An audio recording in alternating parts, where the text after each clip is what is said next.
Listen to me, please. You're like me, a Homo sapiens, a wise human. Life, a miracle in the universe, appeared around 4 billion years ago, and we humans, only 200,000 years ago. Yet we have succeeded in disrupting the balance that is so essential to life on Earth. Listen carefully to this extraordinary story, which is yours, and decide what you want to do with it.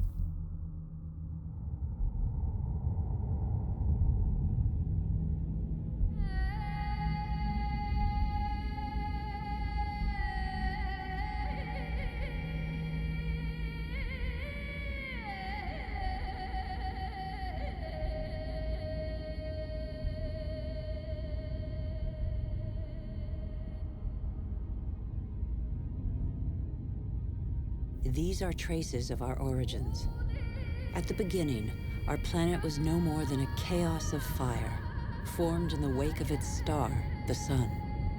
A cloud of agglutinated dust particles, similar to so many similar clusters in the universe.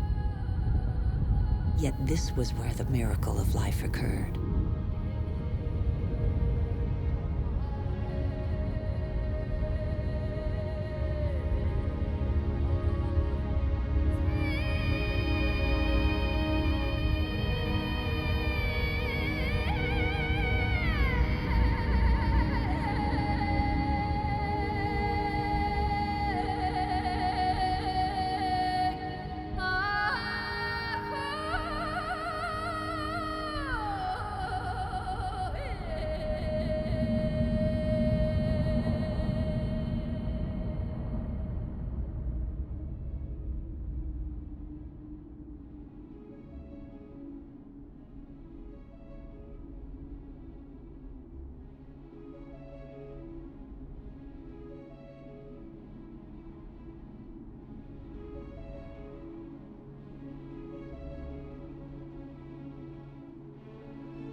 Today, life, our life, is just a link in a chain of innumerable living beings that have succeeded one another on Earth over nearly 4 billion years. And even today, new volcanoes continue to sculpt our landscapes. They offer a glimpse of what our Earth was like at its birth. Molten rock surging from the depths, solidifying, cracking, blistering or spreading in a thin crust, before falling dormant for a time.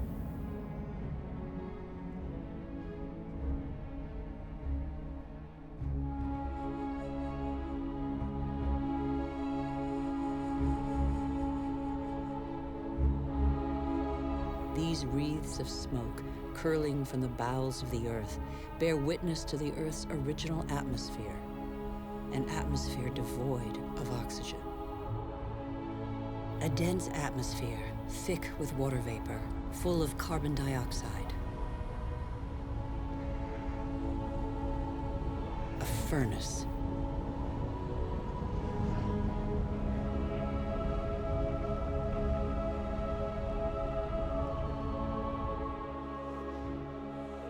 But the Earth had an exceptional future, offered to it by water.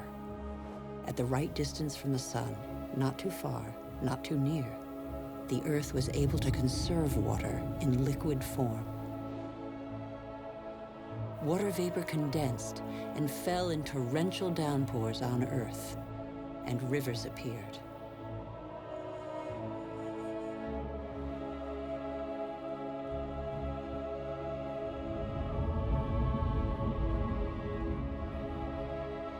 The rivers shaped the surface of the Earth, cutting their channels, furrowing out valleys. They ran toward the lowest places on the globe to form the oceans. They tore minerals from the rocks, and gradually the fresh water of the oceans became heavy with salt.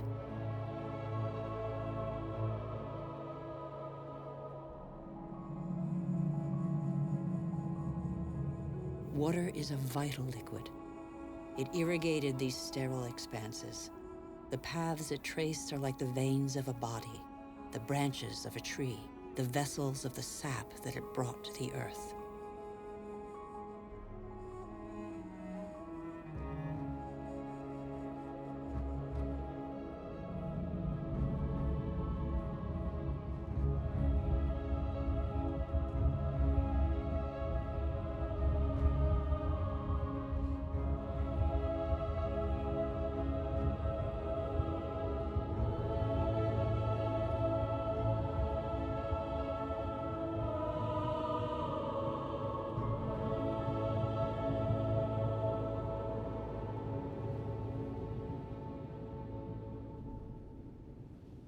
Nearly 4 billion years later, somewhere on Earth can still be found these works of art left by the volcano's ash mixed with water from Iceland's glaciers.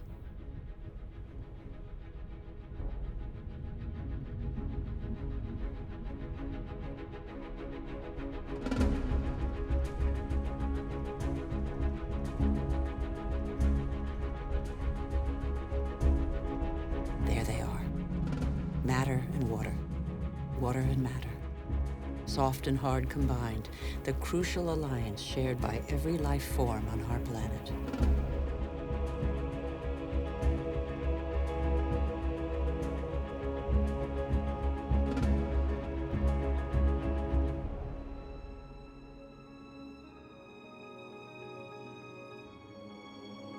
Minerals and metals are even older than the Earth.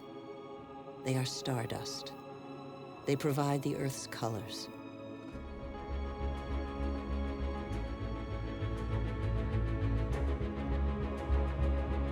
Red from iron, black from carbon, blue from copper, yellow from sulfur.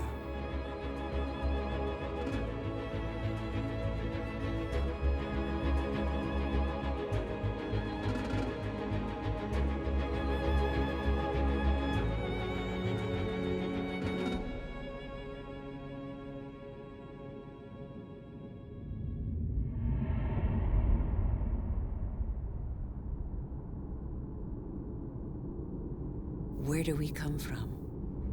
Where did life first spark into being? A miracle of time, primitive life forms still exist in the globe's hot springs. They give them their colors. They're called archaeobacteria.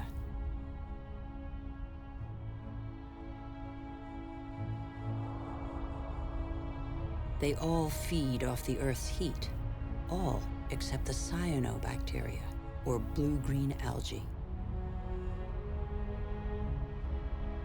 They alone have the capacity to turn to the sun to capture its energy.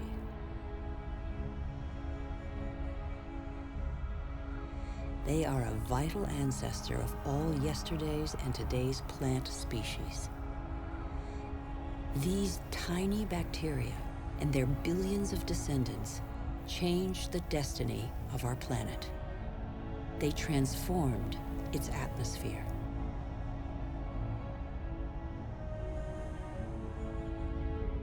What happened to the carbon that poisoned the atmosphere?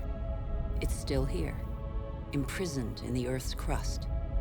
We can read this chapter of the Earth's history nowhere better than on the walls of Colorado's Grand Canyon. They reveal nearly 2 billion years of the Earth's history. Once upon a time, the Grand Canyon was a sea inhabited by microorganisms. They grew their shells by tapping into carbon from the atmosphere dissolved in the ocean. When they died, the shells sank and accumulated on the seabed. These strata are the product of those billions and billions of shells.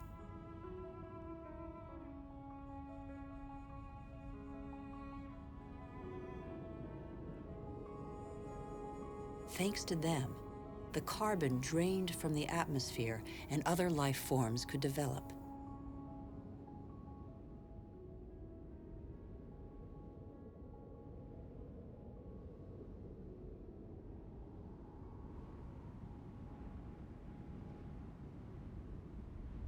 It is life that altered the atmosphere. Plant life fed off the sun's energy, which enabled it to break apart the water molecule and take the oxygen. And oxygen filled the air.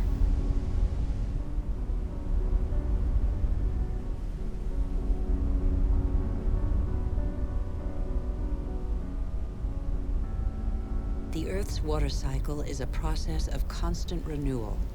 Waterfalls, water vapor, clouds, rain, springs, rivers, seas, oceans, glaciers. The cycle is never broken. There's always the same quantity of water on Earth. All the successive species on Earth have drunk the same water. The astonishing matter that is water, one of the most unstable of all.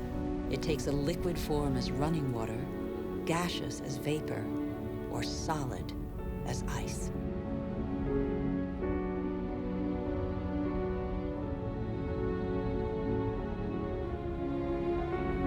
In Siberia, the frozen surfaces of the lakes in winter contain the traces of the forces that water deploys when it freezes. Lighter than water, the ice floats rather than sinking to the bottom. It forms a protective mantle against the cold, under which life can go on.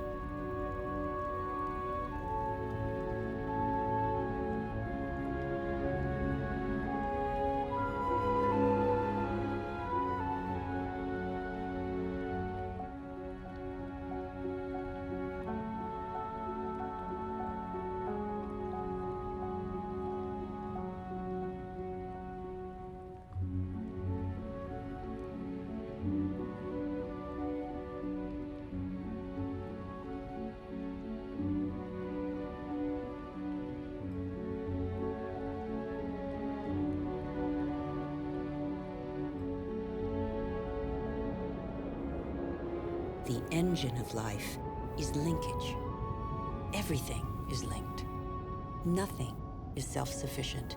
Water and air are inseparable, united in life and for our life on Earth.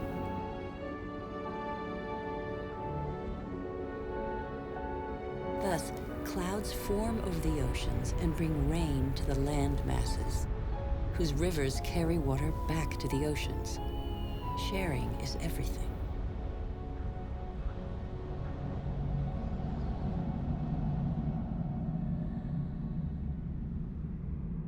The green expanse peeking through the clouds is the source of oxygen in the air. 70% of this gas, without which our lungs cannot function, comes from the algae that tint the surface of the oceans. Our Earth relies on a balance in which every being has a role to play and exists only through the existence of another being, a subtle, fragile harmony that is easily shattered. Thus, corals are born from the marriage of algae and shells. The Great Barrier Reef, off the coast of Australia, stretches over 350,000 square kilometers and is home to 1,500 species of fish, 4,000 species of mollusks, and 400 species of coral. The equilibrium of every ocean depends on these corals.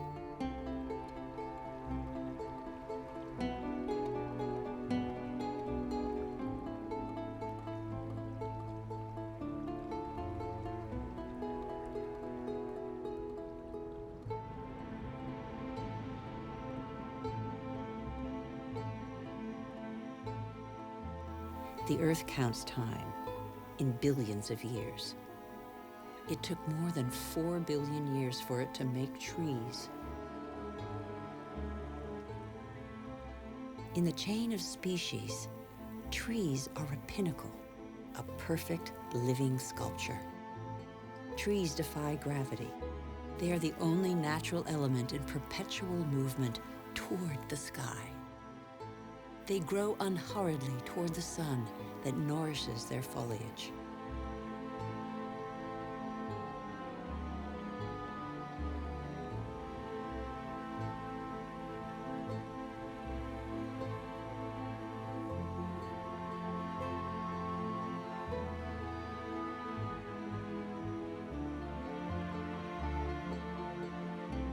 They have inherited from those minuscule cyanobacteria the power to capture light's energy. They store it and feed off it, turning it into wood and leaves, which then decompose into a mixture of water, mineral, vegetable, and living matter. And so, gradually, the soils that are indispensable to life are formed.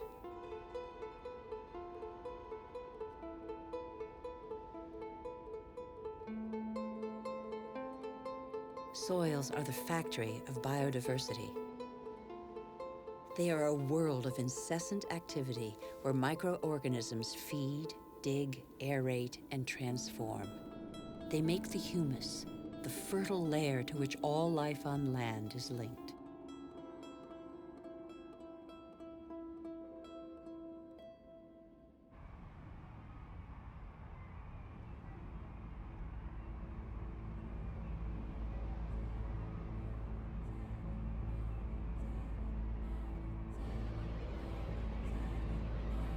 What do we know about life on Earth?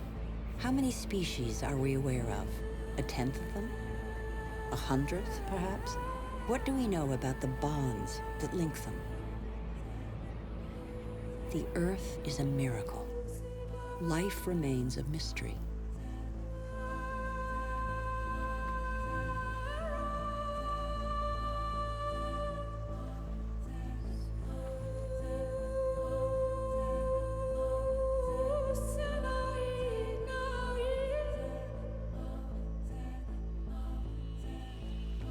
Families of animals form, united by customs and rituals that survive today.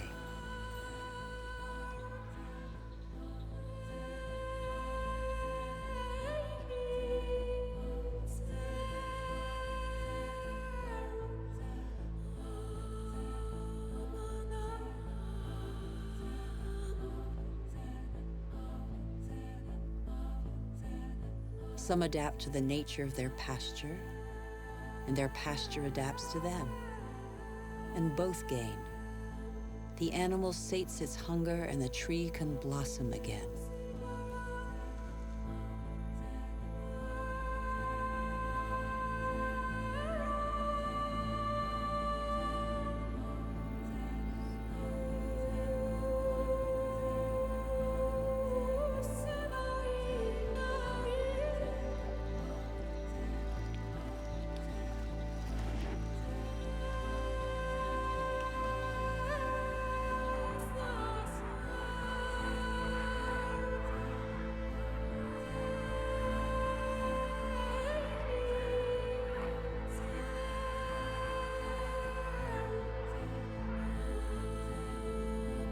In the great adventure of life on Earth, every species has a role to play. Every species has its place.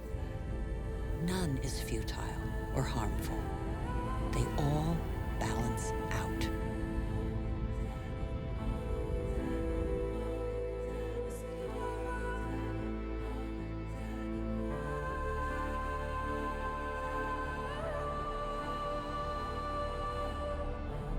And that's where you, Homo sapiens, wise human, enter the story. You benefit from a fabulous 4-billion-year-old legacy bequeathed by the Earth.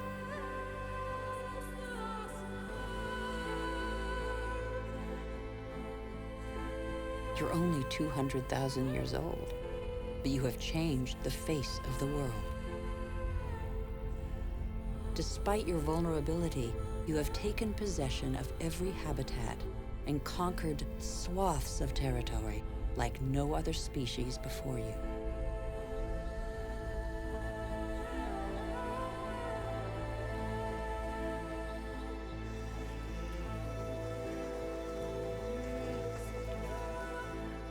After 180,000 nomadic years, and thanks to a more clement climate, humans settled down.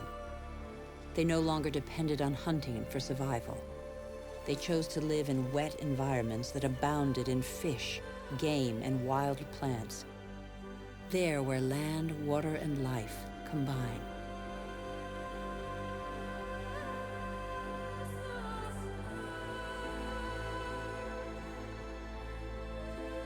Human genius inspired them to build canoes, an invention that opened up new horizons and turned humans into navigators.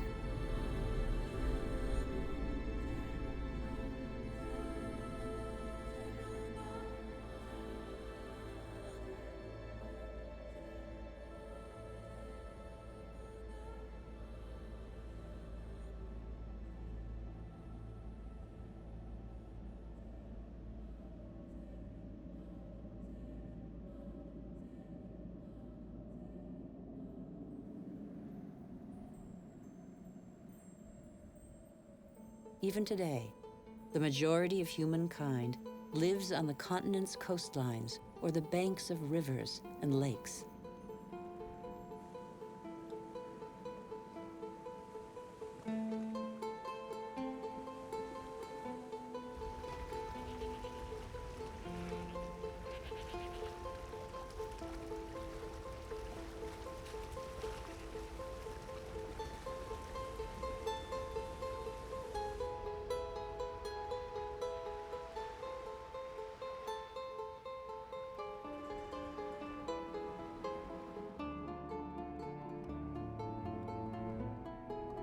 The first towns grew up less than 600 years ago.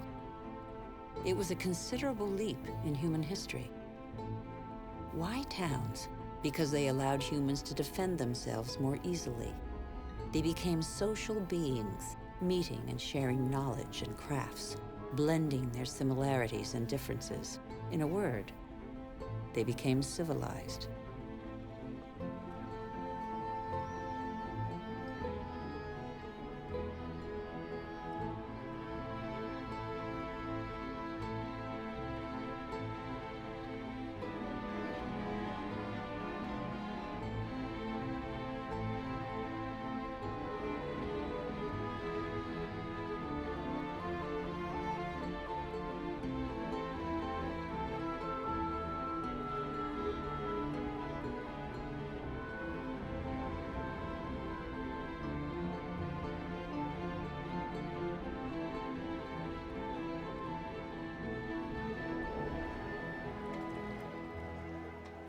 But the only energy at their disposal was provided by nature and the strength of their bodies.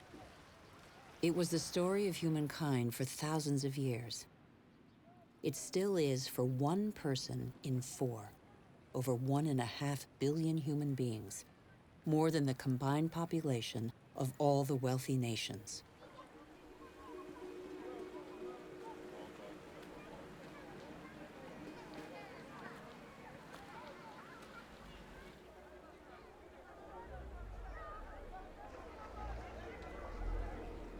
Taking from the earth only the strictly necessary. For a long time, the relationship between humans and the planet was evenly balanced. For a long time, the economy seemed like a natural and equitable alliance.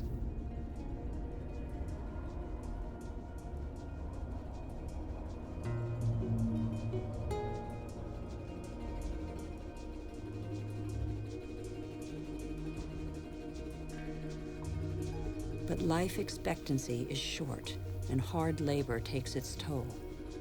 The uncertainties of nature weigh on daily life. Education is a rare privilege. Children are a family's only asset, as long as every extra pair of hands is a necessary contribution to its subsistence.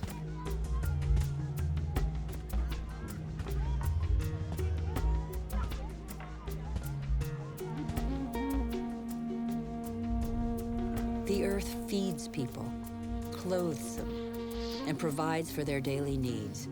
Everything comes from the earth.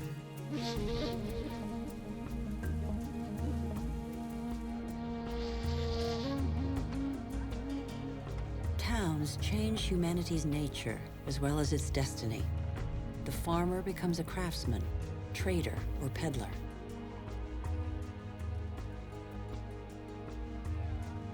What the earth gives the farmer, the city dweller buys, sells, or barters. Goods change hands, along with ideas.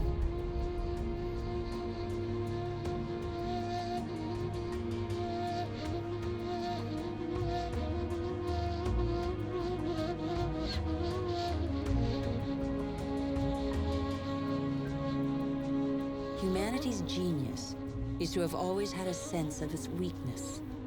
Humans tried to extend the frontiers of their territory, but they knew their limits. The physical energy and strength with which nature had not endowed them was found in the animals they domesticated to serve them.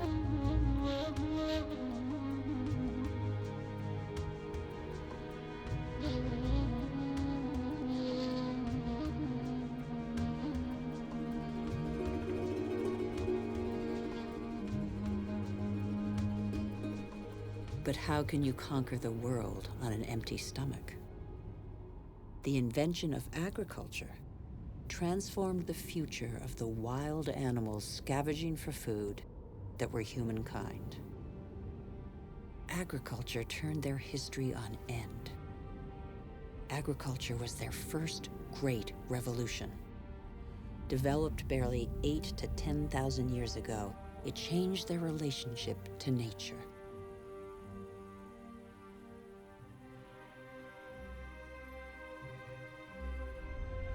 It brought an end to the uncertainty of hunting and gathering. It resulted in the first surpluses and gave birth to cities and civilizations.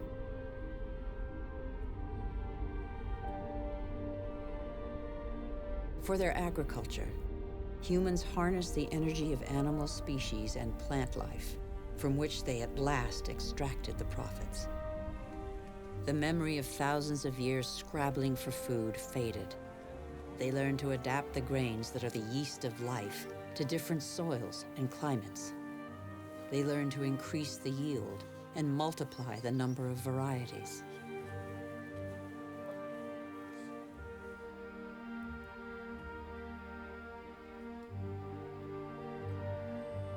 Like every species on Earth, the principal daily concern of all humans is to feed themselves and their family.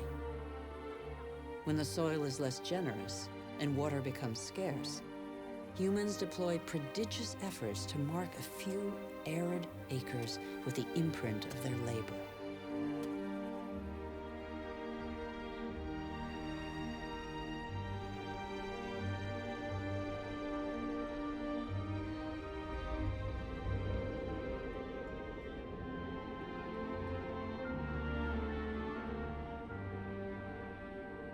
Humans shape the land with the patience and devotion that the earth demands in an almost sacrificial ritual performed over and over.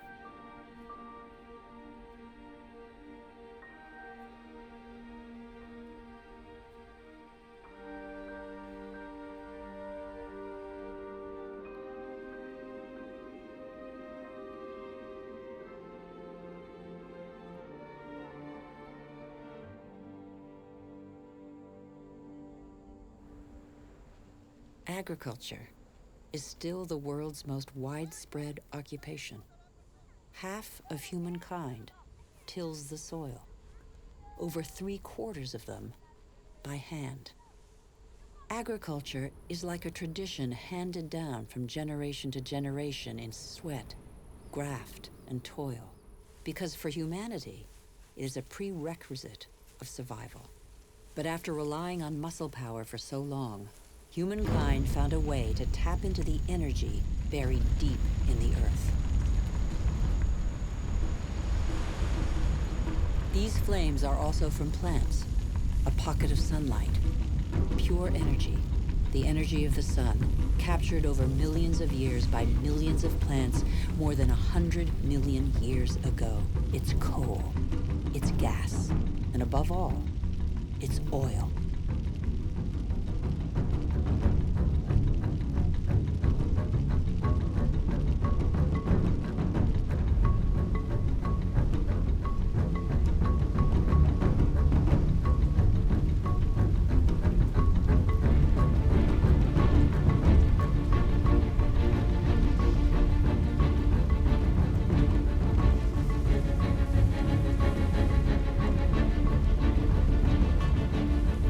Pocket of sunlight freed humans from their toil on the land. With oil began the era of humans who break free of the shackles of time. With oil, Some of us acquired unprecedented comforts. And in 50 years, in a single lifetime, the Earth has been more radically changed than by all previous generations of humanity. Faster and faster. In the last 60 years, the Earth's population has almost tripled, and over 2 billion people have moved to the cities.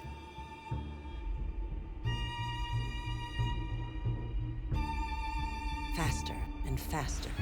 Shenzhen in China, with its hundreds of skyscrapers and millions of inhabitants, was just a small fishing village barely 40 years ago.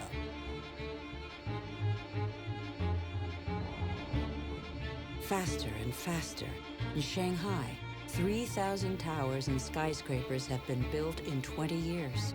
Hundreds more are under construction.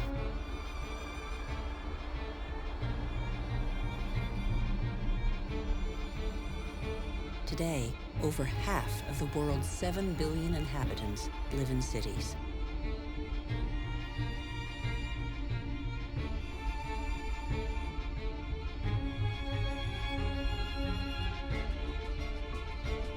New York, the world's first megalopolis, is the symbol of the exploitation of the energy the Earth supplies to human genius. The manpower of millions of immigrants, the energy of coal, the unbridled power of oil. Electricity resulted in the invention of elevators, which in turn permitted the invention of skyscrapers. New York ranks as the 16th largest economy in the world. America was the first to discover, exploit, and harness the phenomenal revolutionary power of black gold. With its help, a country of farmers became a country of agricultural industrialists. Machines replaced men. A liter of oil generates as much energy as 100 pairs of hands in 24 hours.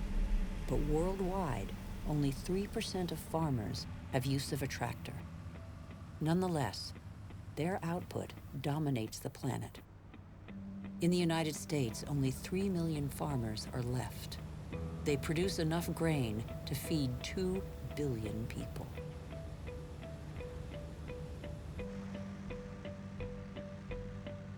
But most of that grain is not used to feed people. Here, and in all other industrialized nations, it's transformed into livestock feed or biofuels.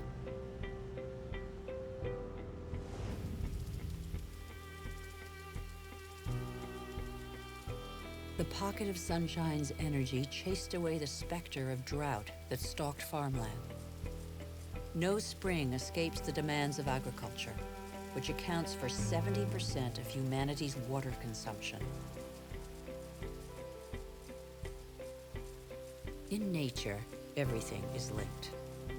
The expansion of cultivated land and single-crop farming encouraged the development of parasites. Pesticides, another gift of the petrochemical revolution, exterminated them. Bad harvests and famine became a distant memory. The biggest headache now was what to do with the surpluses engendered by modern agriculture.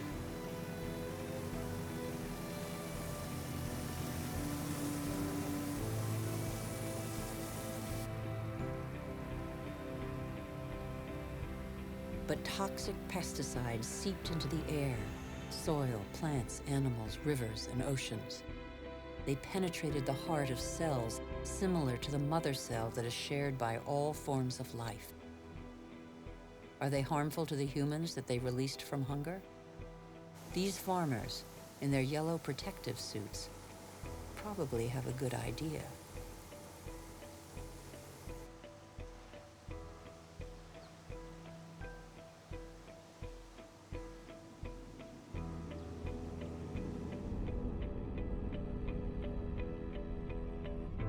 The new agriculture abolished the dependence on soils and seasons.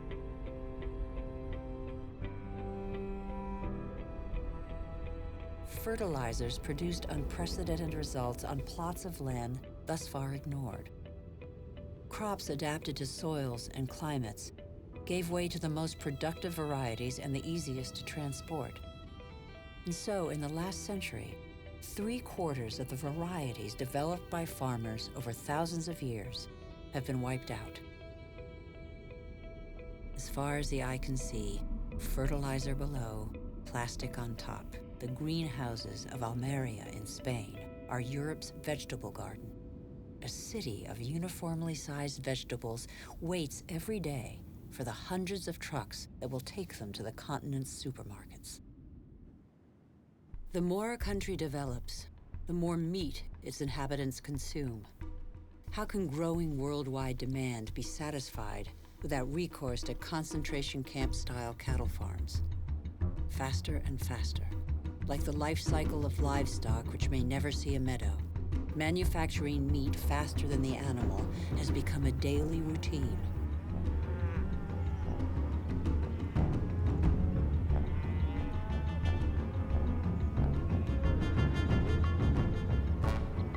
In these vast food lots trampled by millions of cattle, not a blade of grass grows.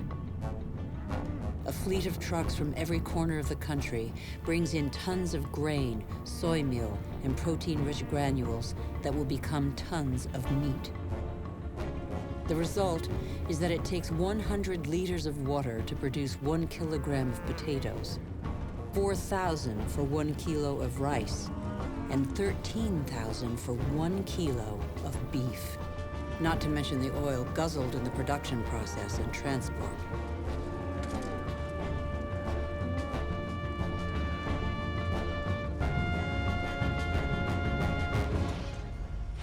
Our agriculture has become oil-powered. It feeds twice as many humans on Earth, but has replaced diversity with standardization. It has offered many of us comforts we could only dream of, but it makes our way of life totally dependent on oil. This is the new measure of time.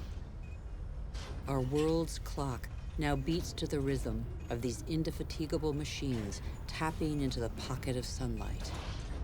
Their regularity reassures us. The tiniest hiccup throws us into disarray. The whole planet is attentive to these metronomes of our hopes and illusions. The same hopes and illusions that proliferate along with our needs, increasingly insatiable desires and profligacy. We know that the end of cheap oil is imminent, but we refuse to believe it.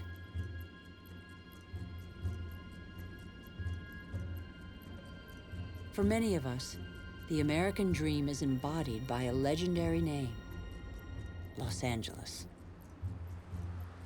In this city that stretches over 100 kilometers, the number of cars is almost equal to the number of inhabitants.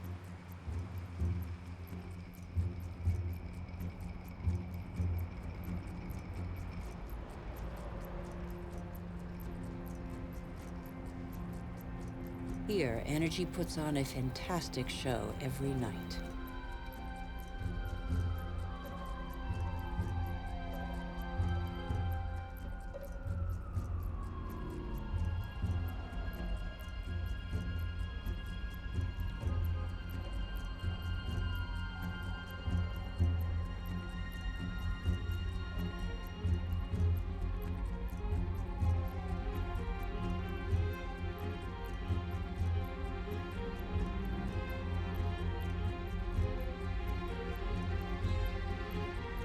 The days seem to be no more than the pale reflection of nights that turn the city into a starry sky. Faster and faster, distances are no longer counted in miles, but in minutes. The automobile shapes new suburbs where every home is a castle, a safe distance from the asphyxiated city centers, and where neat rows of houses huddle round dead-end streets. The model of a lucky few countries has become a universal dream preached by televisions all over the world.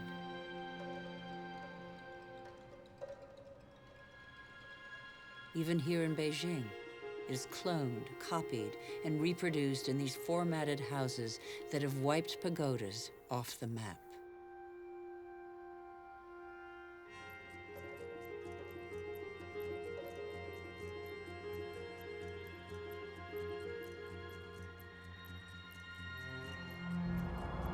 The automobile has become the symbol of comfort and progress. If this model were followed by every society, the planet wouldn't have 900 million vehicles as it does today, but 5 billion.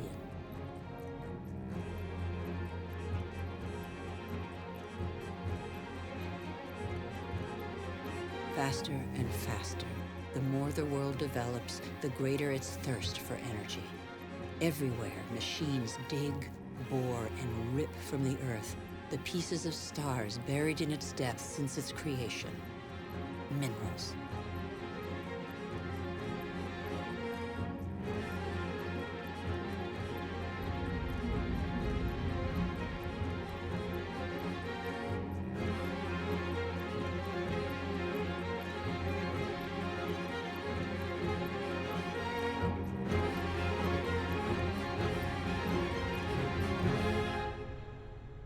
In the next 20 years, more ore will be extracted from the Earth than in the whole of humanity's history.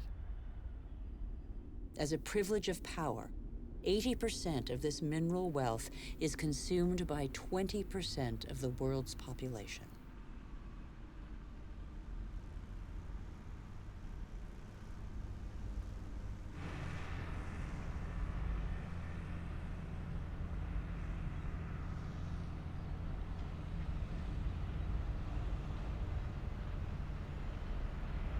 Before the end of this century, excessive mining will have exhausted nearly all the planet's reserves.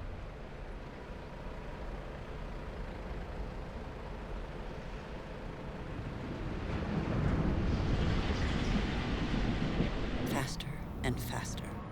Shipyards churn out oil tankers, container ships, and gas tankers to cater for the demands of globalized industrial production.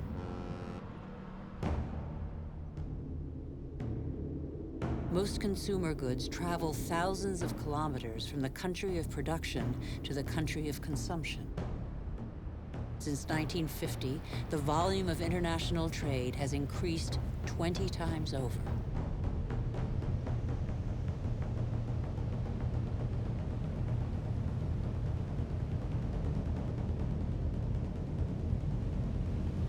% of trade goes by sea. 500 million containers are transported every year, headed for the world's major hubs of consumption, such as Dubai. Dubai is one of the biggest construction sites in the world, a country where the impossible becomes possible, building artificial islands in the sea, for example.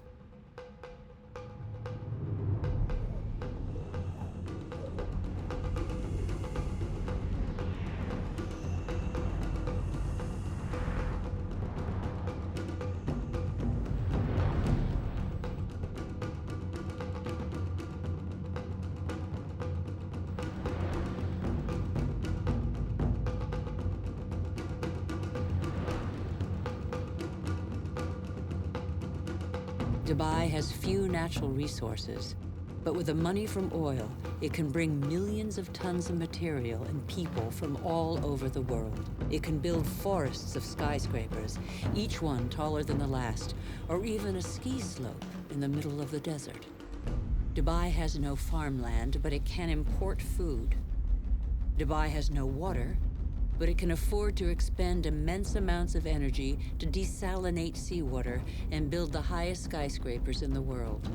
Dubai has endless sun, but no solar panels. It is the city of more is more, where the wildest dreams become reality. Dubai is a sort of culmination of the Western model, with its 800-meter-high totem to total modernity that never fails to amaze the world. Excessive? Perhaps. Dubai appears to have made its choice. It is like the new beacon for all the world's money.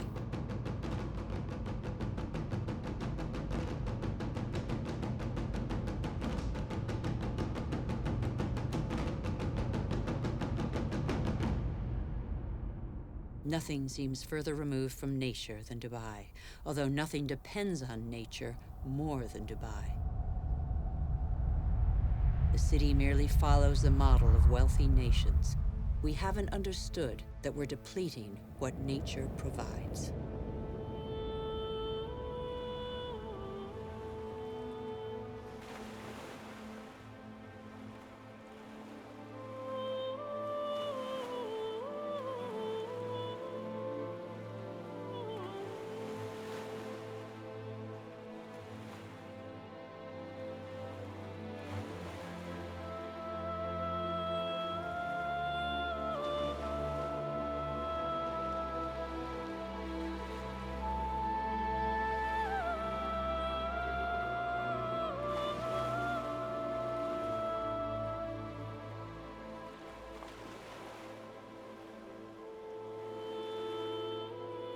What do we know of the marine world of which we see only the surface and which covers 3/4 of the planet?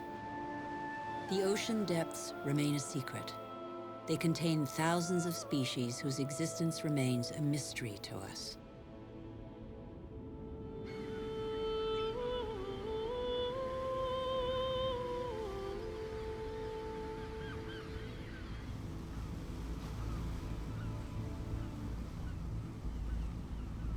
Since 1950, fishing catches have increased 5-fold, from 18 to 100 million metric tons a year. Thousands of factory ships are emptying the oceans.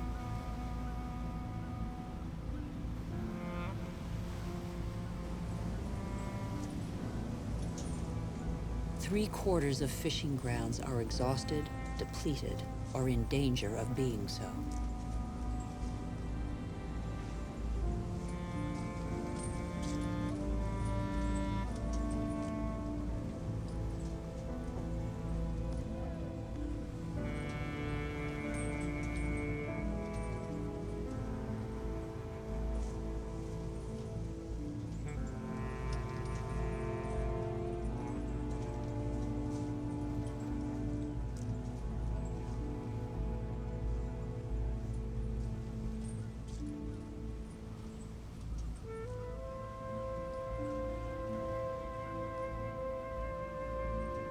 Most large fish have been fished out of existence since they have no time to reproduce. We are destroying the cycle of a life that was given to us.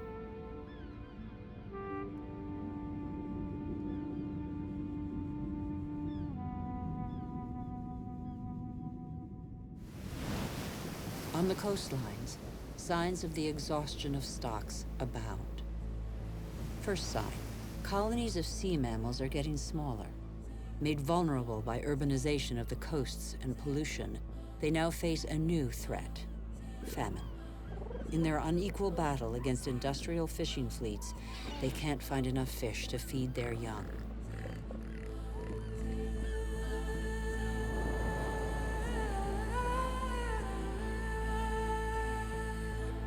Second sign, seabirds must fly ever greater distances to find food. At the current rate, all fish stocks are threatened with exhaustion.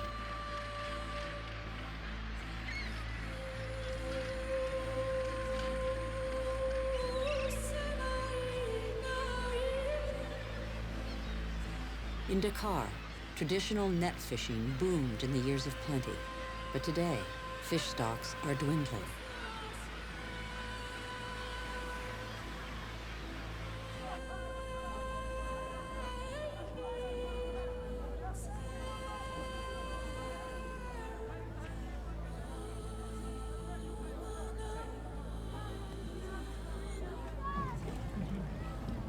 Fish is the staple diet of 1 in 5 humans.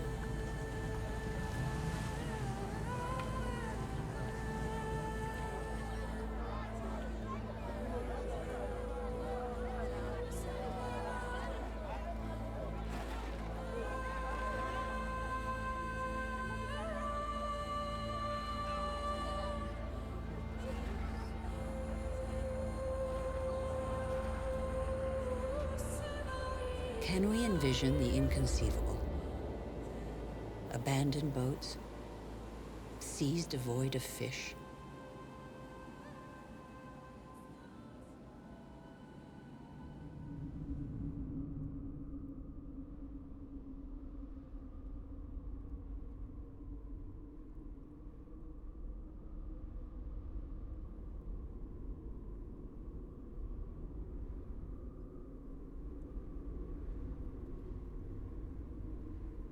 we have forgotten that resources are scarce.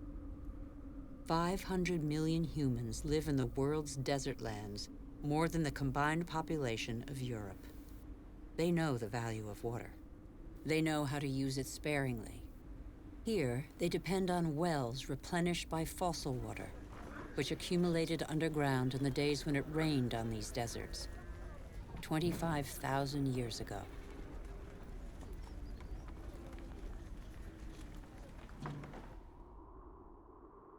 Fossil water also enables crops to be grown in the desert to provide food for local populations. The field's circular shape derives from the pipes that irrigate them around a central pivot.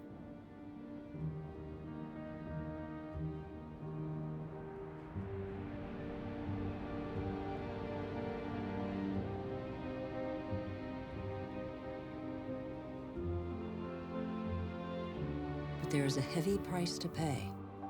Fossil water is a non-renewable resource.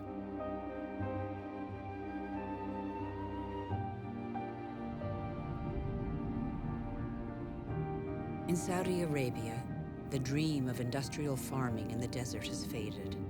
As if on a parchment map, the light spots on this patchwork show abandoned plots. The irrigation equipment is still there, the energy to pump water also. But the fossil water reserves are severely depleted.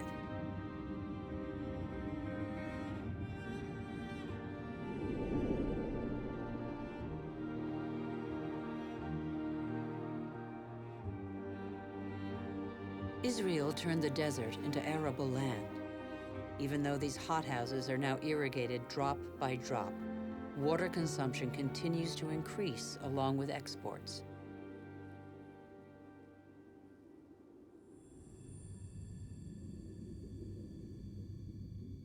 The once mighty River Jordan is now just a trickle. Its water has flown to supermarkets all over the world in crates of fruit and vegetables.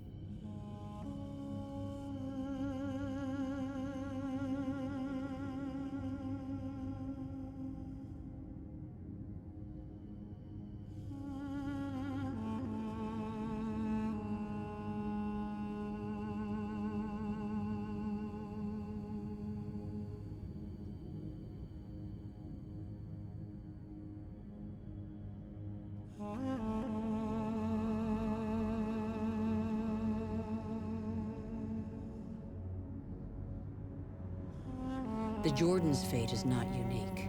Across the planet, one major river in 10 no longer flows into the sea for several months of the year.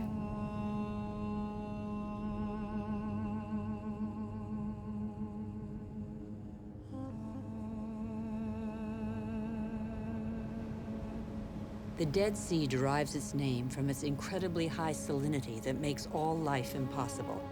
Deprived of the Jordan's water, its level goes down by over 1 meter per year. Its salinity is increasing. Evaporation, due to the heat, produces these fine islands of salt evaporates, beautiful but sterile.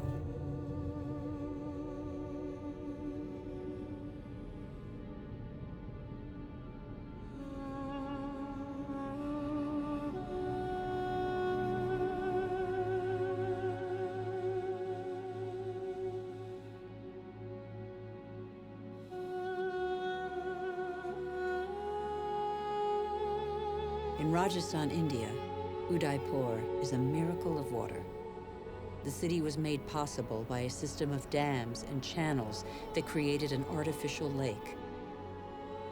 For its architects, was water so precious that they dedicated a palace to it?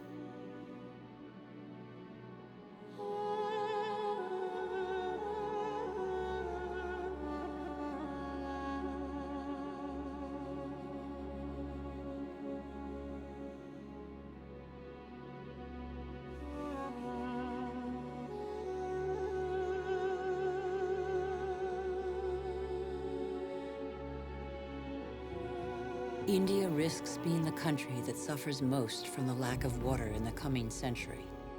Massive irrigation has fed the growing population, and in the last 50 years, 21 million wells have been dug.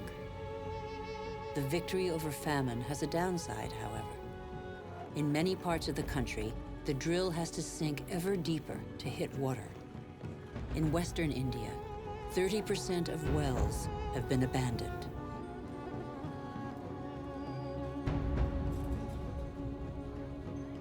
The underground aquifers are drying out.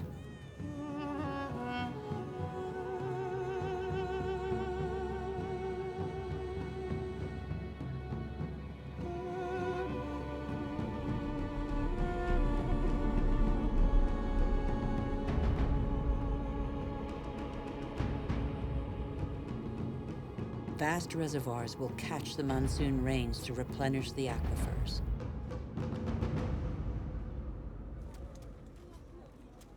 In dry season, women from local villages dig them with their bare hands.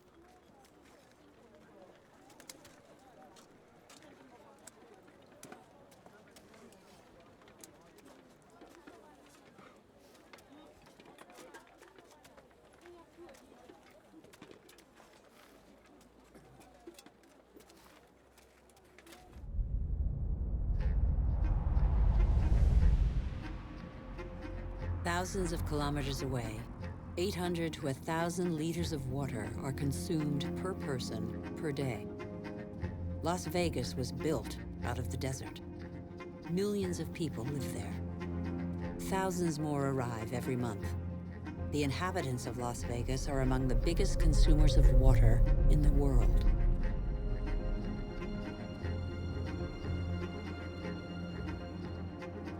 Palm Springs is another desert city with tropical vegetation and lush golf courses.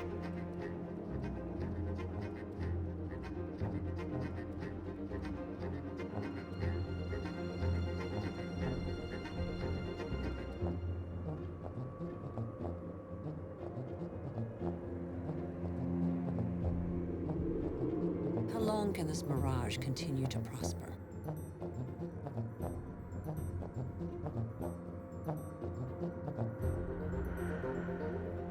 The Earth cannot keep up. The Colorado River, which brings water to these cities, is one of those rivers that no longer reaches the sea. Even more alarmingly, its flow is diminishing its source. Water levels in the catchment lakes along its course are plummeting. Lake Powell took 17 years to reach high water mark. Its level is now half of that. Water shortages could affect nearly 2 billion people before 2025. Yet water is still abundant in unspoiled regions of the planet. The wetlands.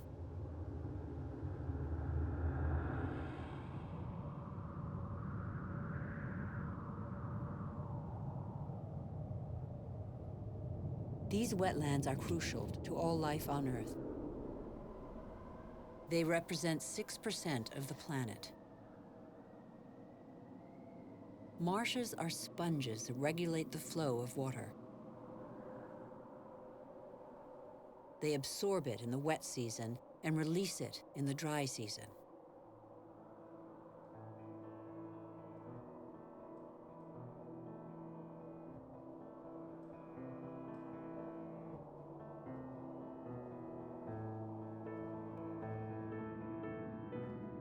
The water runs off the mountain peaks, carrying with it the seeds of the regions it flows through. This process gives birth to unique landscapes where the diversity of species is unequaled in its richness.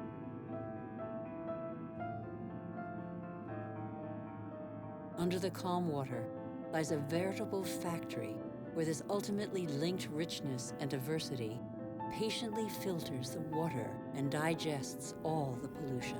Marshes are indispensable environments for the regeneration and purification of water.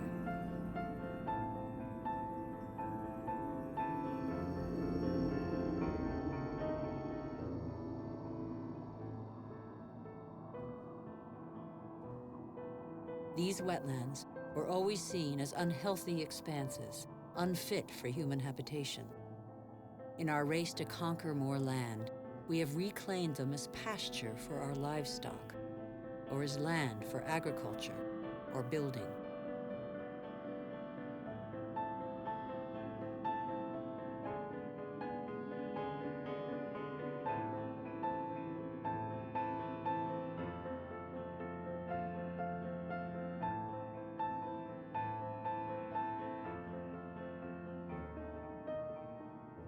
In the last century, half of the world's marshes were drained. We know neither their richness nor their role.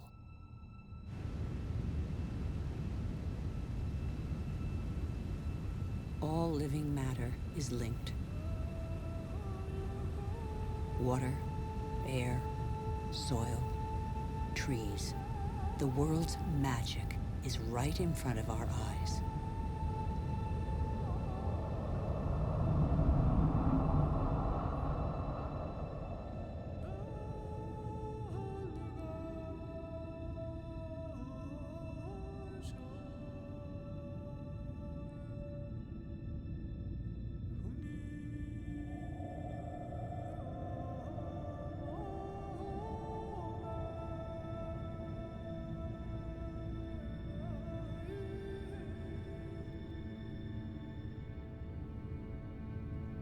Trees breathe groundwater into the atmosphere as light mist.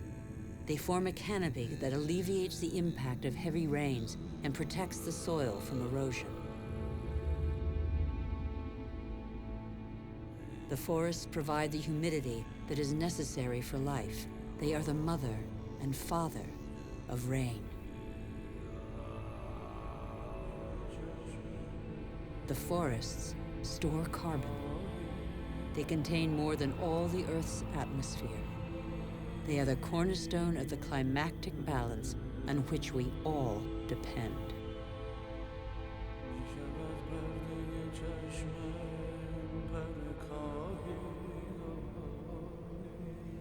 Trees provide a habitat for 3/4 of the planet's biodiversity. That is to say, of all life on Earth. Every year, we discover new species we had no idea existed. Insects, birds, mammals.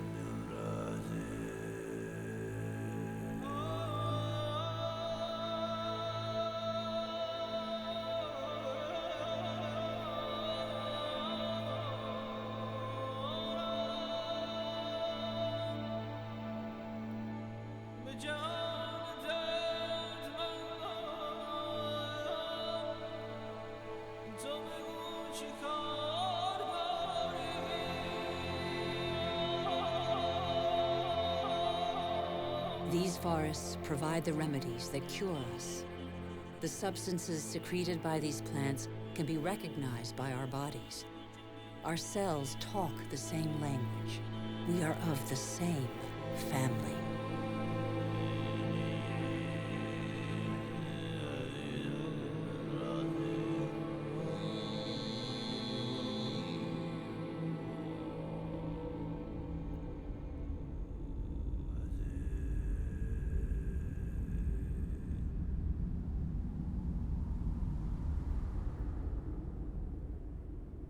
Mangroves are forests that step out onto the sea. Like coral reefs, they are a nursery for the oceans. Their roots entwine and form a shelter for the fish and mollusks that come to breed.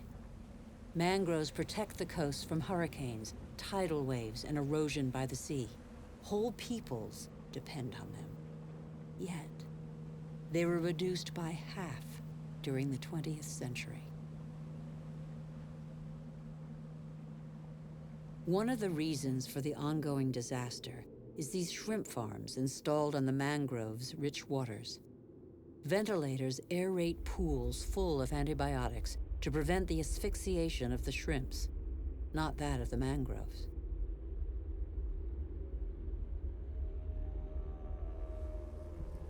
Since the 1960s, deforestation has constantly gathered pace. Every year, 13 million hectares of tropical forest, an area the size of Illinois, disappear in smoke and as lumber.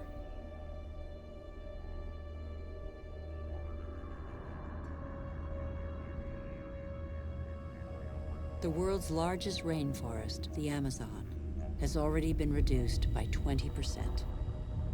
The forest gives way to cattle ranches or soybean farms.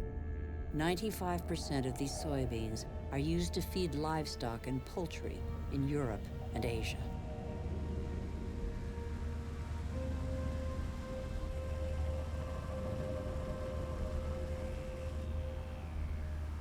And so, a forest is turned into meat.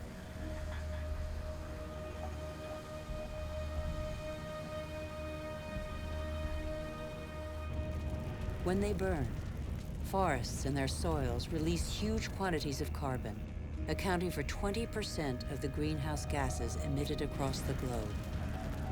Deforestation is one of the principal causes of global warming.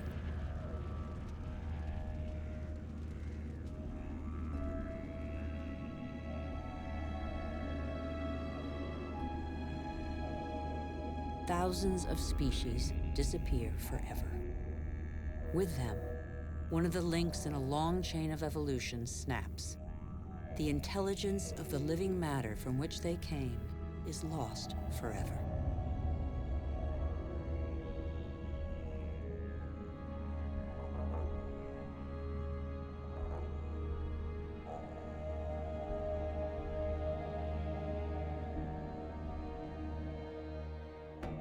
Barely 20 years ago, Borneo, the fourth largest island in the world, was covered by a vast primary forest.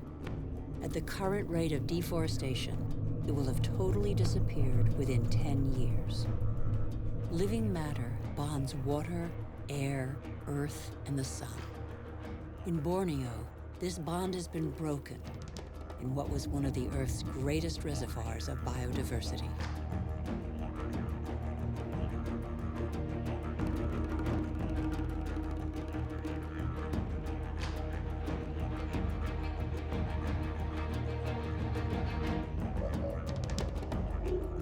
This catastrophe was provoked by the decision to produce palm oil, the most consumed oil in the world, on Borneo.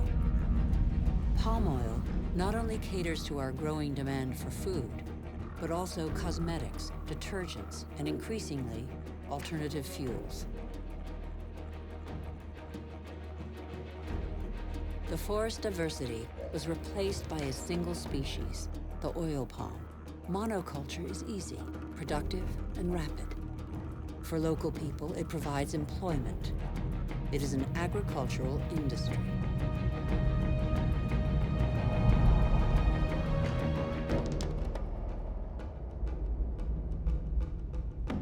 Another example of massive deforestation is the eucalyptus. Eucalyptus is used to make paper pulp. Plantations are growing as demand for paper has increased fivefold in 50 years.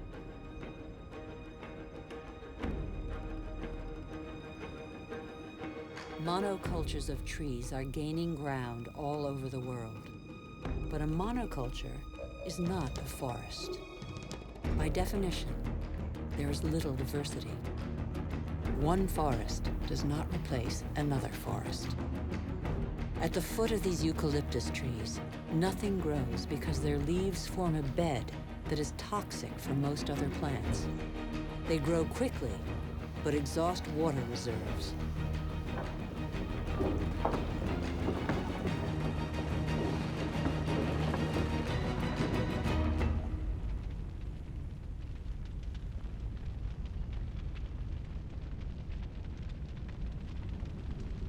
Soybeans, palm oil, eucalyptus trees. Deforestation destroys the essential to produce the superfluous. But elsewhere, deforestation is a last resort to survive.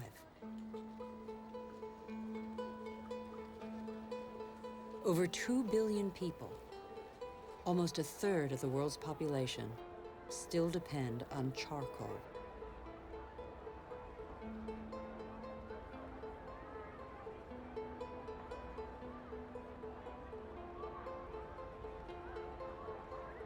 In Haiti, one of the world's poorest countries, charcoal is one of the population's main consumables. Once the pearl of the Caribbean, Haiti can no longer feed its population without foreign aid.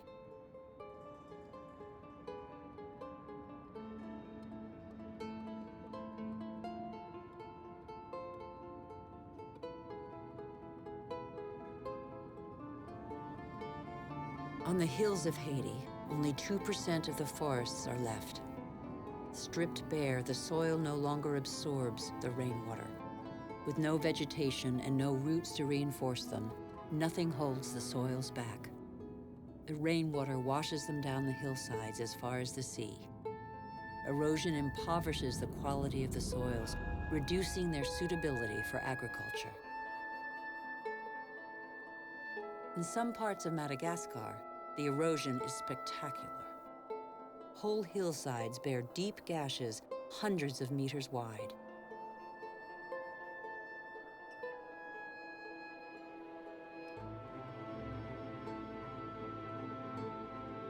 Thin and fragile, soil is made by living matter.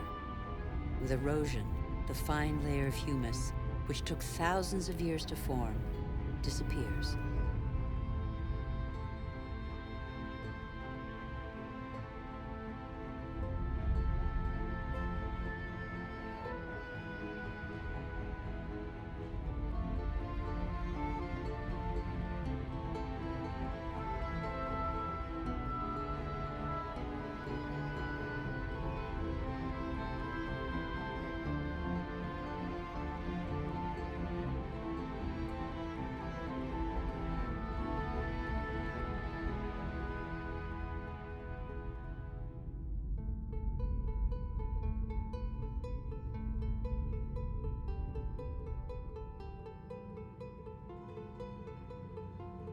Here's one theory of the story of the Rapa Nui, the inhabitants of Easter Island, that could perhaps give us pause for thought.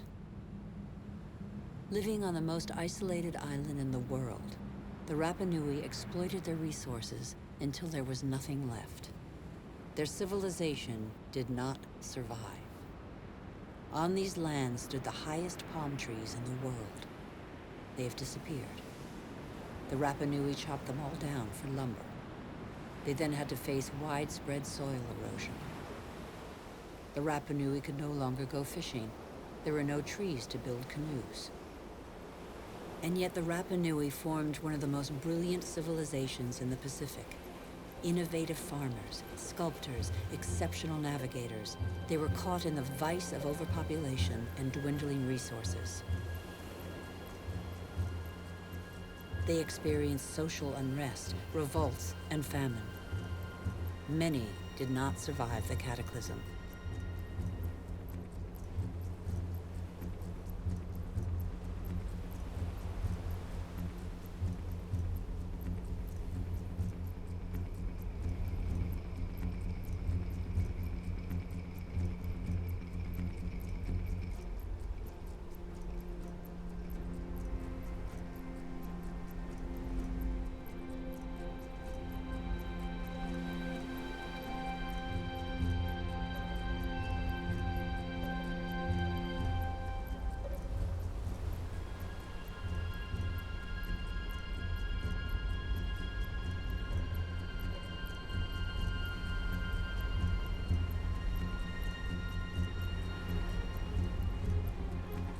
The real mystery of Easter Island is not how its strange statues got there. We know now. It's why the Rapa Nui didn't react in time.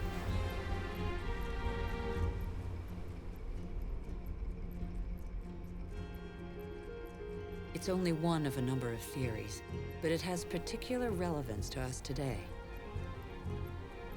Since 1950, the world's population has almost tripled. And since 1950, we have more fundamentally altered our island, the Earth, than in all of our 200,000-year history. Nigeria is the biggest oil exporter in Africa, and yet 70% of the population lives under the poverty line. The wealth is there, but the country's inhabitants don't have access to it. The same is true all over the globe. Half the world's poor live in resource-rich countries.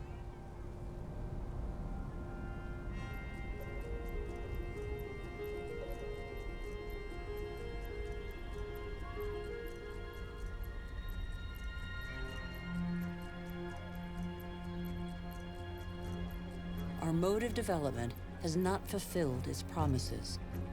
In 50 years, the gap between rich and poor has grown wider than ever. Today, half the world's wealth is in the hands of the richest 2% of the population. Can such disparities be maintained? They're the cause of population movements whose scale we have yet to fully realize. The city of Lagos had a population of 700,000 in 1960. That will rise to 16 million by 2025.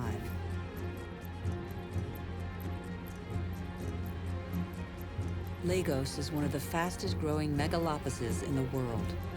The new arrivals are mostly farmers forced off the land for economic or demographic reasons, or because of diminishing resources.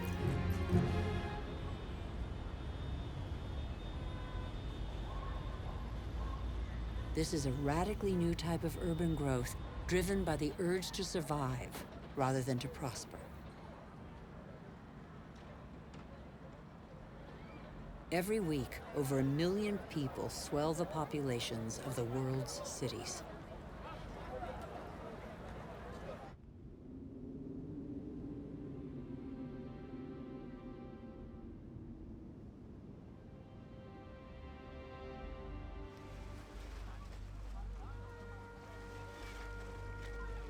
One human being in 6 now lives in a precarious, unhealthy, overpopulated environment, without access to daily necessities such as water, sanitation, or electricity.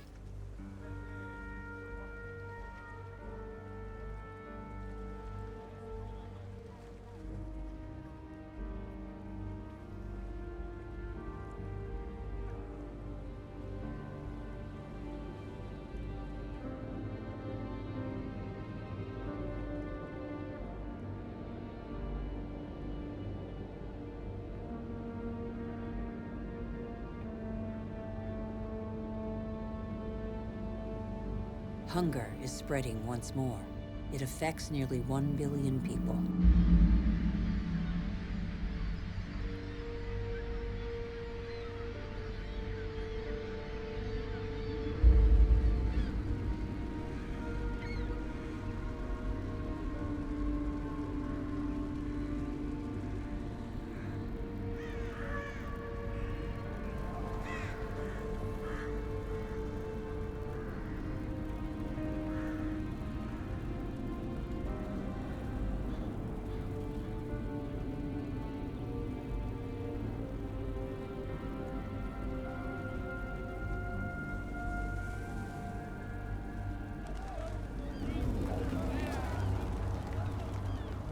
All over the planet, the poorest scrabble to survive on scraps, while we continue to dig for resources that we can no longer live without. We look farther and farther afield in previously unspoilt territory and in regions that are increasingly difficult to exploit.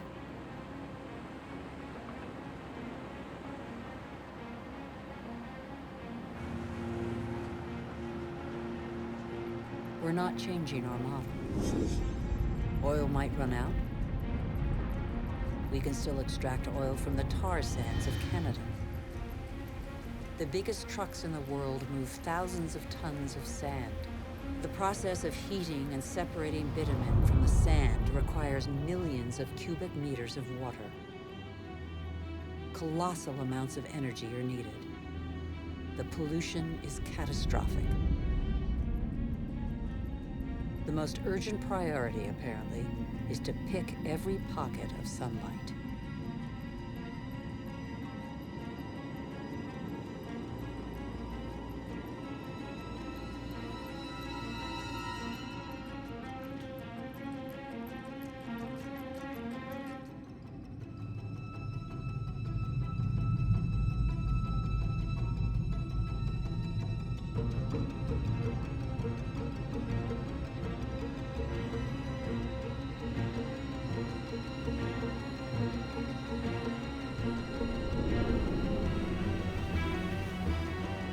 Our oil tankers are getting bigger and bigger. Our energy requirements are constantly increasing. We try to power growth like a bottomless oven that demands more and more fuel.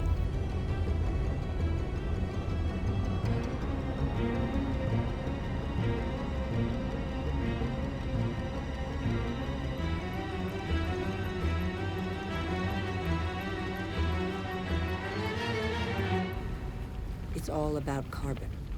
In a few decades, the carbon that made our atmosphere a furnace and that nature captured over millions of years, allowing life to develop, will have largely been pumped back out.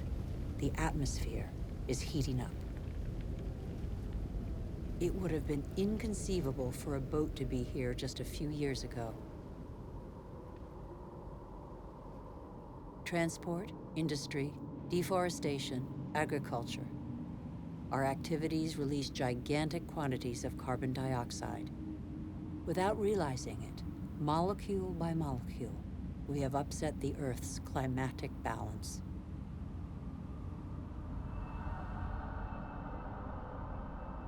All eyes are on the poles, where the effects of global warming are most visible. It's happening fast, very fast. The Northwest Passage that connects America, Europe, and Asia via the pole is opening up. The Arctic ice cap is melting.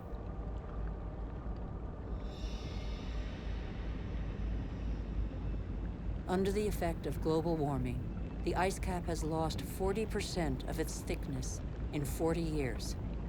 Its surface area in the summer shrinks year by year. It could disappear before 2030. Some predictions suggest 2015. Soon these waters will be free of ice several summer months a year.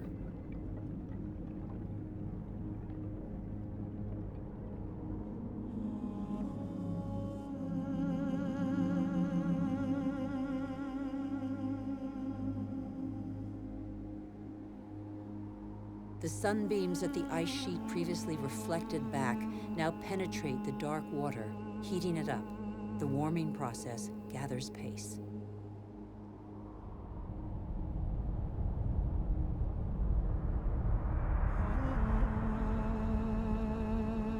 This ice contains the records of our planet. The concentration of carbon dioxide hasn't been so high for several 100,000 years. Humanity has never lived in an atmosphere like this.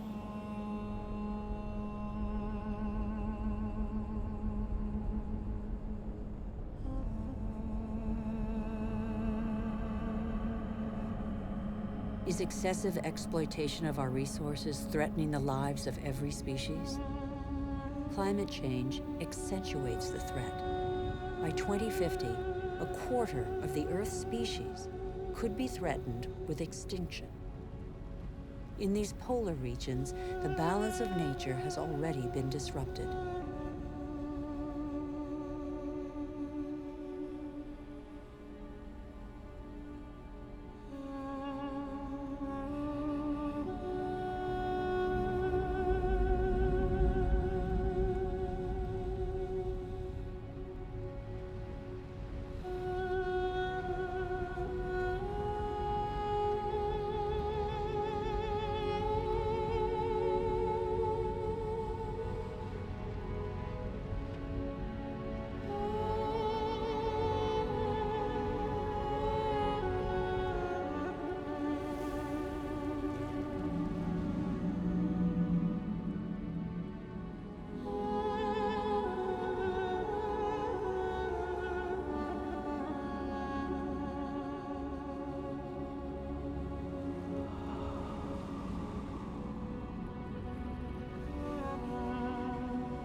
Off the coast of Greenland, there are more and more icebergs.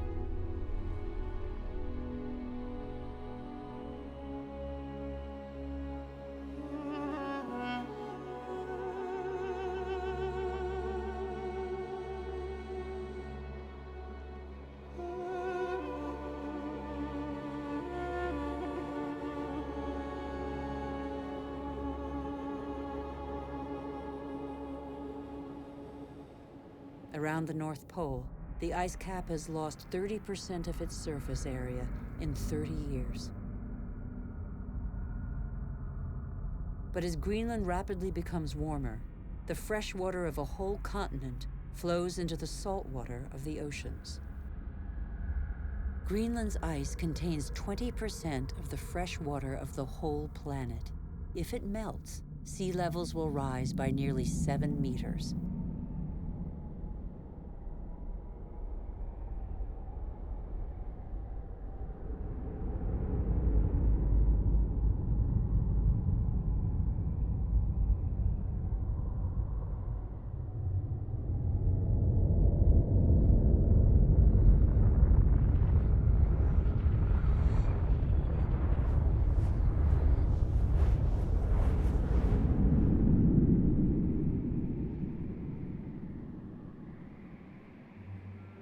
But there is no industry here.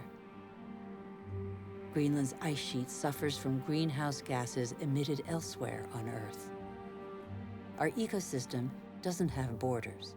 Wherever we are, our actions have repercussions on the whole Earth.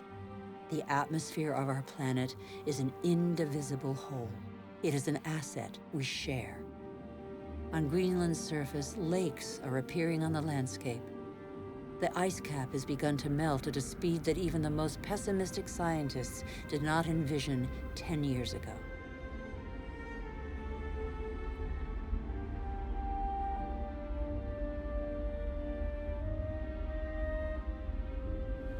More and more of these glacier-fed rivers are merging together and burrowing through the surface. It was thought the water would freeze in the depths of the ice. On the contrary, it flows under the ice, carrying the ice sheet into the sea, where it breaks into icebergs.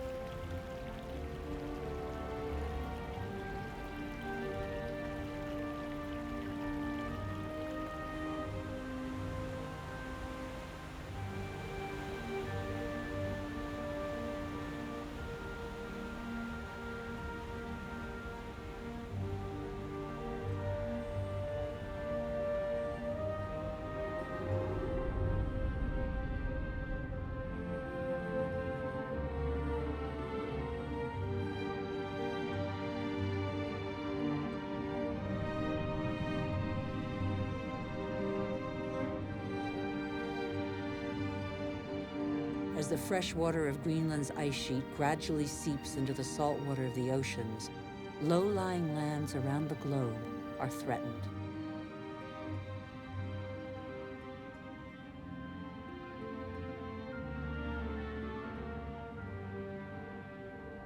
Sea levels are rising. Water expanding as it gets warmer caused, in the 20th century alone, a rise of 20 centimeters. Everything becomes unstable. Coral reefs, for example, are extremely sensitive to the slightest change in water temperature. 30% have disappeared. They are an essential link in the chain of species.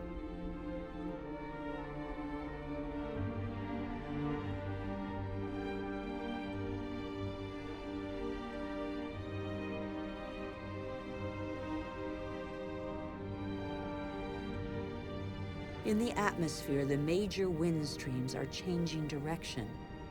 Rain cycles are altered. The geography of climates is modified. The inhabitants of the low-lying islands here in the Maldives, for example, are on the front line. They are increasingly concerned. Some are already looking for new, more hospitable lands.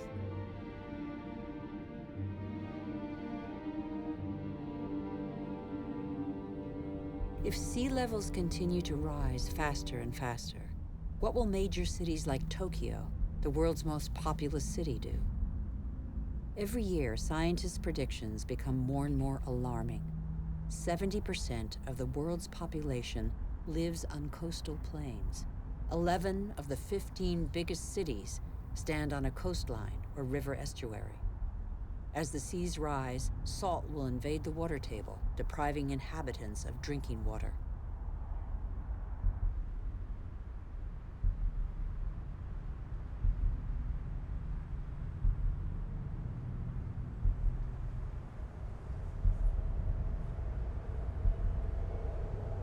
Migratory phenomena are inevitable. The only uncertainty concerns their scale.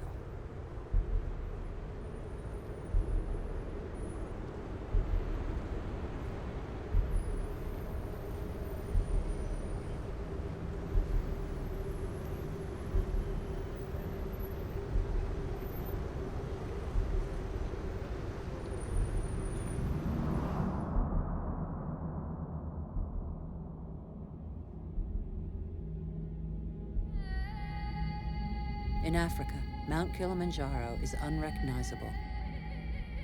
80% of its glaciers have disappeared. In summer, the rivers no longer flow. Local peoples are affected by the lack of water. Even on the world's highest peaks, in the heart of the Himalayas, eternal snows and glaciers are receding. Yet these glaciers play an essential role in the water cycle. They trap the water from the monsoons as ice and release it in the summer when the snow melts.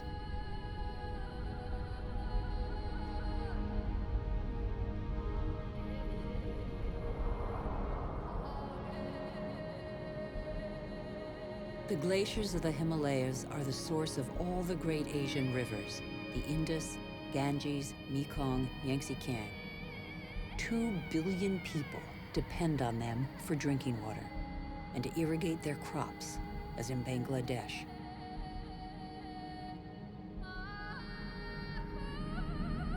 On the delta of the Ganges and Brahmaputra, Bangladesh is directly affected by the phenomena occurring in the Himalayas and at sea level. This is one of the most populous and poorest countries in the world. It is already hit by global warming. The combined impact of increasingly dramatic floods and hurricanes could make a third of its landmass disappear. When populations are subjected to these devastating phenomena, they eventually move away.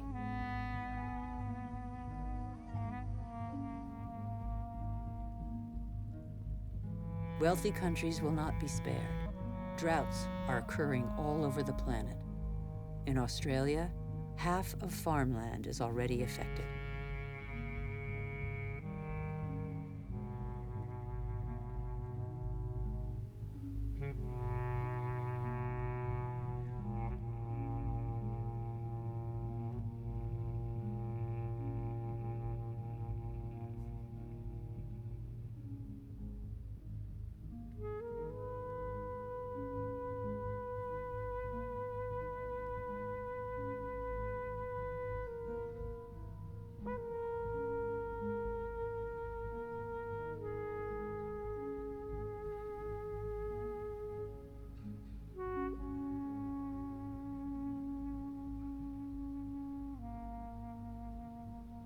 We are in the process of compromising the climactic balance that has allowed us to develop over 12,000 years.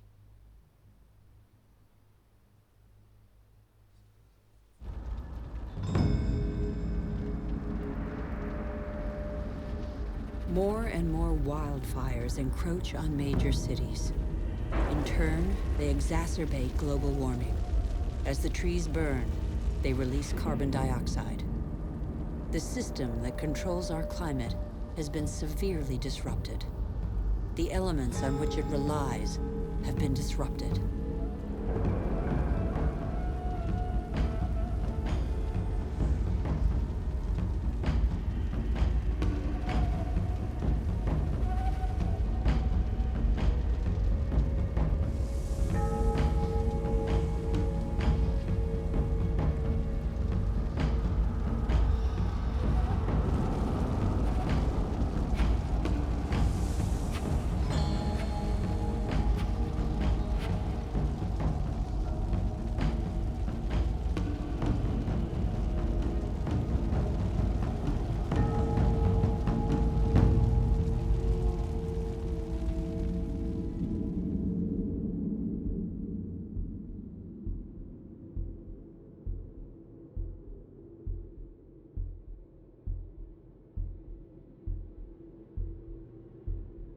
The clock of climate change is ticking in these magnificent landscapes. Here in Siberia and elsewhere across the globe, it is so cold that the ground is constantly frozen. It's known as permafrost.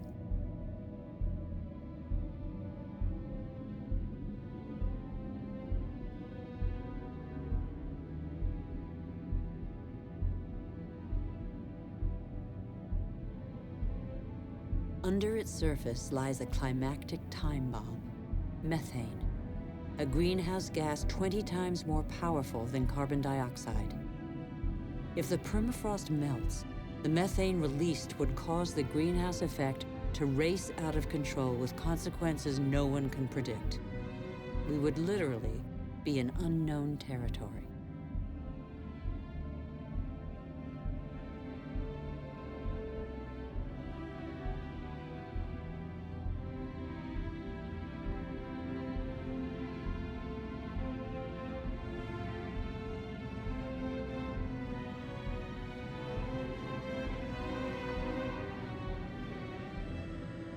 Humanity has no more than 10 years to reverse the trend and avoid crossing into this territory, life on Earth as we have never known it.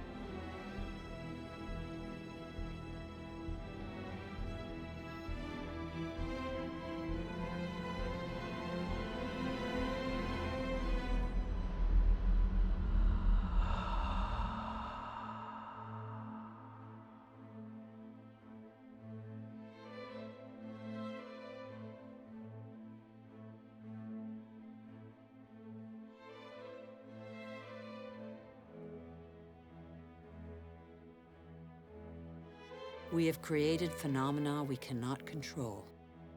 Since our origins, water, air, and forms of life are intimately linked. But recently, we have broken those links.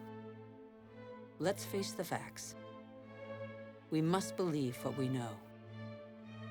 All that we have just seen is a reflection of human behavior. We have shaped the Earth in our image. We have very little time to change. How can this century carry the burden of 9 billion human beings if we refuse to be called to account for everything we alone have done?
The cost of our actions is high.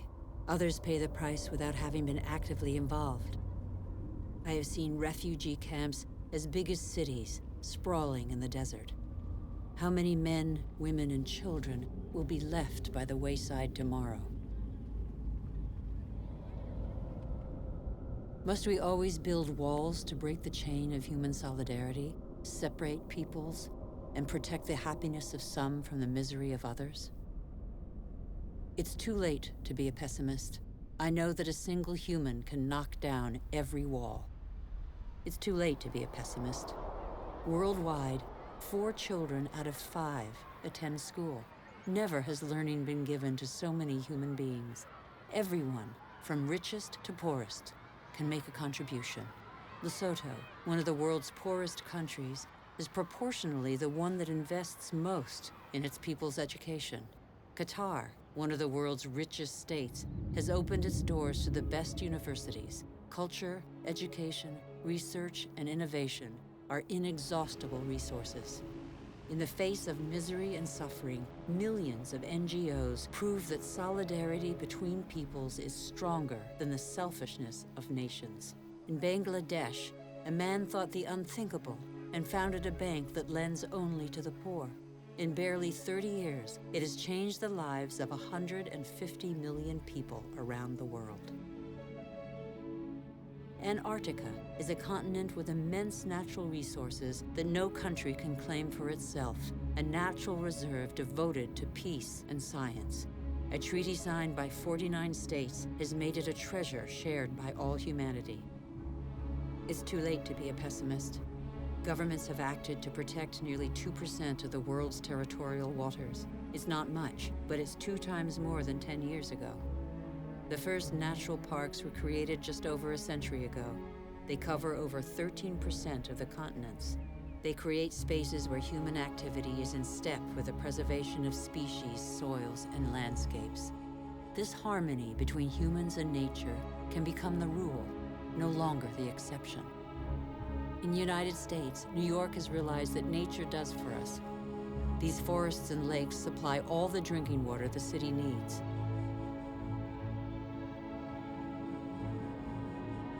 In South Korea, the forests have been devastated by war. Thanks to a national reforestation program, they once more cover 65% of the country. More than 75% of paper is recycled. Costa Rica has made a choice between military spending and the conservation of its lands. The country no longer has an army. It prefers to devote its resources to education, ecotourism, and the protection of its primary forest. Gabon is one of the world's leading producers of wood.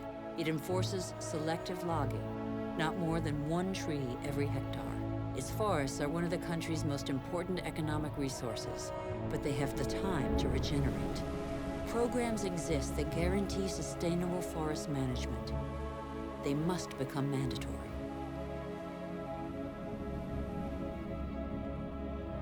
For consumers and producers, justice is an opportunity to be seized. When trade is fair, when both buyer and seller benefit, everybody can prosper and earn a decent living.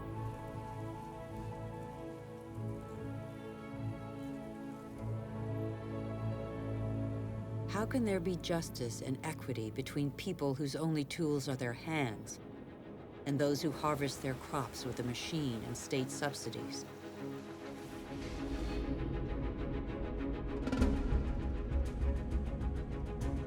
Let's be responsible consumers. Think about what we buy. It's too late to be a pessimist. I've seen agriculture on a human scale. It can feed the whole planet if meat production doesn't take the food out of people's mouths. I have seen fishermen who take care what they catch and care for the riches of the ocean.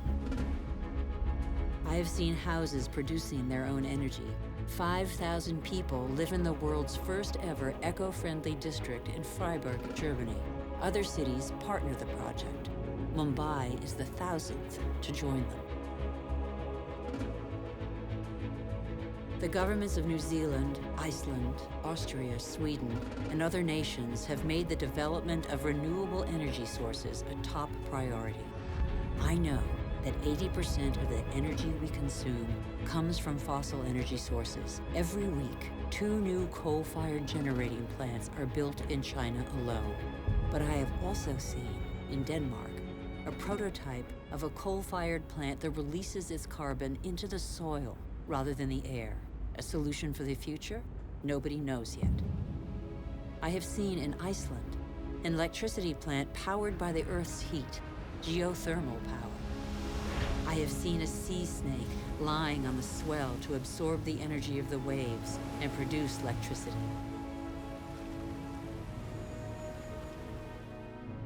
I have seen wind farms off the coast of Denmark that produce 20% of the country's electricity. The USA, China, India, Germany, and Spain are the biggest investors in renewable energy.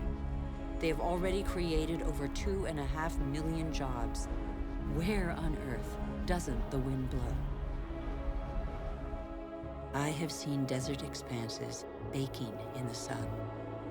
Everything on Earth is linked, and the Earth is linked to the sun, its original energy source. Can humans not imitate plants and capture its energy? In 1 hour, the sun gives the Earth the same amount of energy as that consumed by all humanity in 1 year. As long as the Earth exists, the sun's energy will be inexhaustible. All we have to do is stop drilling the Earth and start looking to the sky. All we have to do is learn to cultivate the sun. All these experiments are only examples, but they testify to a new awareness. They lay down markers for a new human adventure based on moderation, intelligence, and sharing.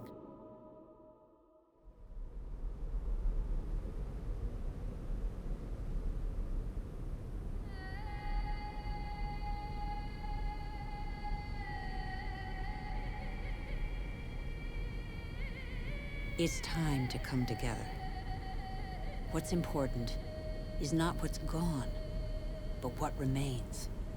We still have half the world's forests, thousands of rivers, lakes, and glaciers, and thousands of thriving species. We know that the solutions are there today. We all have the power to change. So what are we waiting for?